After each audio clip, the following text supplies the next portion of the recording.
matin, bienvenue à la matinale. On est ensemble avec Stéphane Kéry. C'est une joie de vous retrouver ce matin pour un moment où on va partager la parole, prier ensemble, louer ensemble de différents endroits sur cette belle grande planète. Alors merci d'être là, connectés, et dites-moi d'où vous êtes, la belle ville de Beaupepays. N'hésitez pas à me faire parvenir vos sujets de prière sur des infos qui apparaissent maintenant au bas de l'écran. Alors, on va démarrer cette matinale avec un nouveau chant ce matin que j'ai fait une traduction libre qui s'intitule Your Love Defends Me. Ton amour me défend ou ton amour me secourt. C'est de Matt Mayer. Et on va, la petite flèche du bas pour les paroles de ce matin. Alors, c'est parti. On y va ensemble. Tu es ma joie, tu es mon chant, tu es la source, celle dans laquelle je puise. Tu es mon refuge, ma vie durant. Où irai-je sans toi? Sûrement mon Dieu est la force de mon âme. Me secoue, ton amour me secoue. Et quand j'ai l'impression d'être bien seul, ton amour me secoue, ton amour me secoue. Jour après jour, nuit après nuit, je me souviendrai que tu es là pour moi. Même quand le combat fait rage en moi, il a été vaincu. Oh oui, il a été vaincu. Sûrement mon Dieu est la force de mon âme. Ton amour me secoue, ton amour me secoue. Et quand j'ai l'impression d'être bien seul, ton amour me secoue, ton amour me secoue. Sûrement mon Dieu est force de mon âme. Ton amour me secoue, ton amour me secoue. Et quand j'ai l'impression d'être bien seul, ton amour me secoue, ton amour me secoue. Chantons Alléluia, ma récompense et mon salut.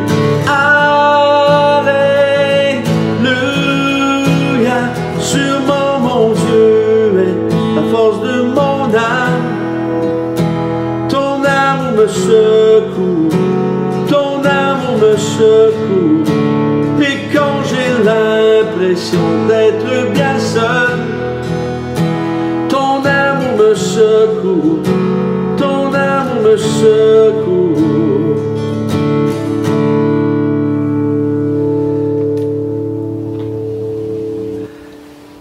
Oui, son amour nous secourt. Le thème de ce matin, nous ne sommes jamais seuls. On va lire dans Actes 12, 5 à 10. Pierre était donc gardé dans la prison et l'Église adressait d'ardentes prières à Dieu pour lui. Et la nuit qui précédait le jour où Hérode allait le faire comparaître, Pierre, attaché avec 2 chaînes, dormait entre 2 soldats. Des sentinelles postées devant la porte gardaient la prison. Soudain, un ange du Seigneur survint et une lumière resplendit dans la cellule, et l'ange réveilla Pierre en le frappant au côté et lui dit « Lève-toi vite !» Les chaînes tombèrent de ses mains. Et puis l'ange lui dit « Mets ta ceinture et tes sandales. » C'est ce qu'il fit. Et l'ange lui dit encore « Mets ton manteau et suis-moi. » Pierre sortit et le suivit. Sans savoir que ce que l'ange faisait était réel, il croyait avoir une vision. Ils passèrent la première garde, puis la seconde, et ils arrivèrent à la porte de fer qui mène à la ville. La porte s'ouvrit d'elle-même devant eux. Ils sortirent et s'avancèrent dans une rue, et aussitôt, l'ange quitta Pierre. Quelle histoire invraisemblable! Et la situation ici semblait sans issue pour Pierre, semblait impossible de s'en sortir. Jacques qui venait justement de mourir, était mort, et Hérode avait placé Pierre sous la garde, selon les commentateurs, de 16 soldats. Il y avait du monde, et ça nous dit ici que l'Église adressait d'ardentes prières à Dieu pour justement que Pierre puisse sortir de là. Dans une autre traduction, ça dit que l'Église ne cessait de prier. En grec, ne cessait en grec, ça veut dire etkenas, et ça me fait penser tenas, ektenas, et assidûment, ça veut dire assidûment. Il priait assidûment, il priait de façon déterminée et sérieusement. C'est ce que ça veut dire dans la racine du mot. Et combien savent que la prière fervente est puissante? Ce n'est jamais sans effet. Il n'y a aucune prédication, il n'y a aucun enseignement, aucune chanson, aucune musique,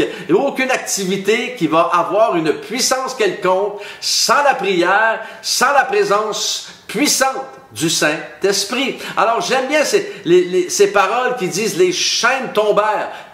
Tombèrent en grec veut dire ekpipto, qui veut dire perdre le pouvoir, chuter à terre, être sans effet, tomber, chuter, échouer. Vous savez, lorsque on est dans la présence de Dieu, il y a toutes sortes, il y a quelque chose qui se passe, je l'ai mentionné, ce n'est jamais sans effet. Il est écrit dans le livre, justement, des Actes 1,14, tous persévéraient d'un commun accord dans la prière avec les femmes, avec Marie, la mère de Jésus, et avec les frères de Jésus. Il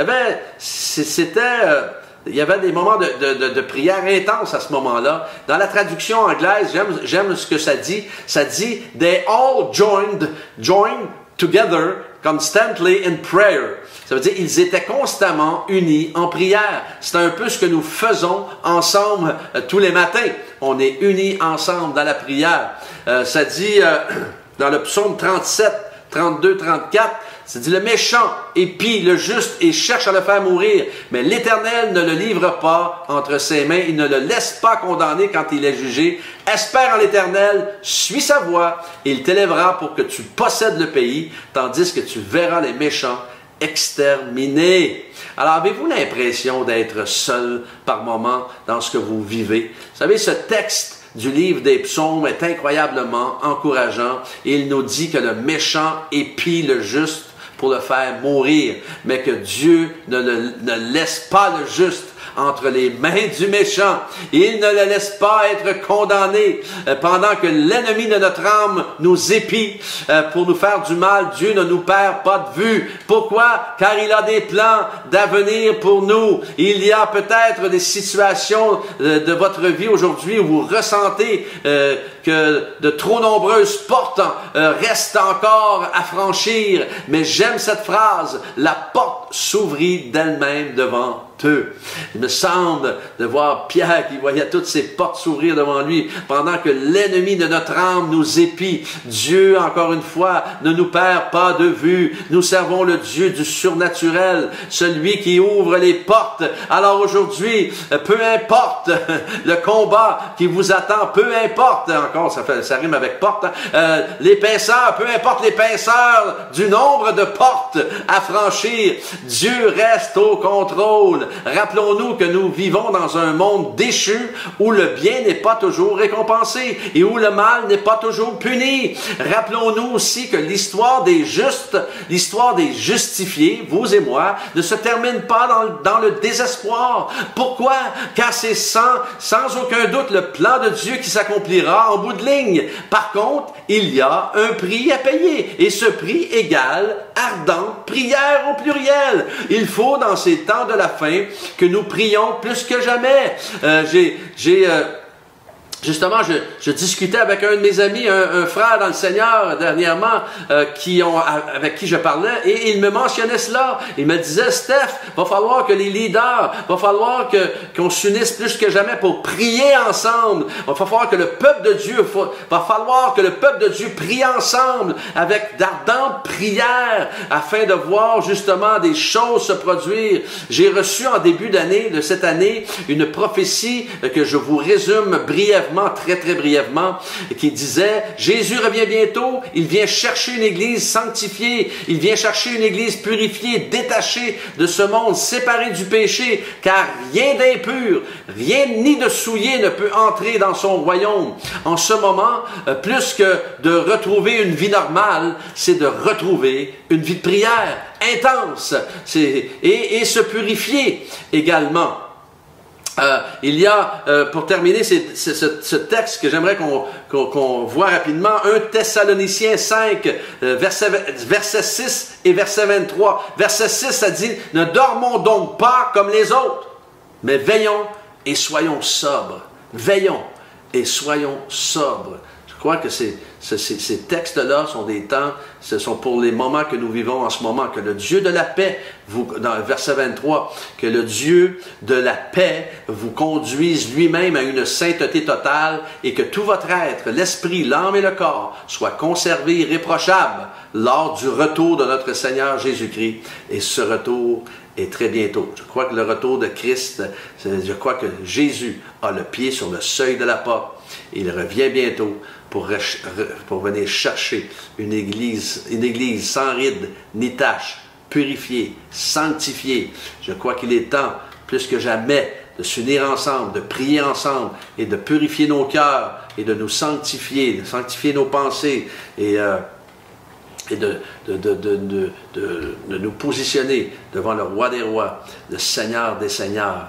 Mais évidemment, ce n'est pas angoissant pour ceux qui connaissent Jésus comme Seigneur et Sauveur, mais ça peut devenir angoissant pour ceux qui ne le connaissent pas. Alors, c'est pour ça qu'on prie pour eux. On prie pour nous, mais on prie également afin que, justement, des âmes soient encore sauvées, une multitude soit sauvée.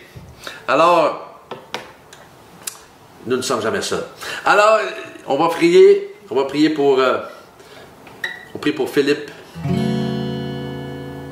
Seigneur, nous prions pour Philippe, Seigneur, qui a un cancer d'estomac. Merci de le restaurer complètement. Enlève toute trace de cancer dans son corps. Merci, Seigneur. Merci, mon Dieu, pour ta fidélité. Merci pour René, qui va démarrer des traitements de chimiothérapie. Merci de poser ta main sur lui. Merci de le restaurer également, d'enlever toute trace de cancer dans son corps. Merci pour Maya, qui a 2 ans et demi, qui a un cancer du rein droit. Seigneur, merci. Oh Seigneur, merci de la guérir, de la restaurer par la puissance de ton Saint-Esprit. Déploie le miraculeux dans sa vie maintenant. Merci Seigneur pour ta fidélité. Seigneur, nous prions également pour Pasteur Bruno, afin que tu le relèves, afin que tu le fortifies dans son corps. Merci Seigneur, lui et sa famille. Mets un rideau de feu autour d'eux, contre tout trait enflammé de l'ennemi, Seigneur. Et régénère-les, renouvelle leur force par la puissance de ton Saint-Esprit. Nous continuons à prier pour Pasteur Ken, un ami pasteur qui... Merci pour les nouvelles, Seigneur, que nous avons eues dernièrement, qui sont meilleures. Et Seigneur, nous croyons que la prière est efficace. Et merci de continuer d'enlever toute trace de maladie dans son corps au nom de Jésus. Merci pour mes frères et sœurs connectés, de les garder, de les combler. Et Seigneur, Dieu, je les confie entre tes mains, que ta bénédiction les accompagne tout au long de cette journée. Alléluia. Sûrement mon Dieu est la force de mon âme. Ton amour me secoue, ton amour me secoue. Et quand j'ai l'impression d'être bien seul, ton amour me secoue, ton amour me secoue. Sûrement mon Dieu est la force de mon âme. Ton amour me secoue, ton amour me secoue. Soyez bénis, que cette journée soit doublement bénie, que Dieu vous accompagne et demain matin, Dieu voulant, on est ensemble.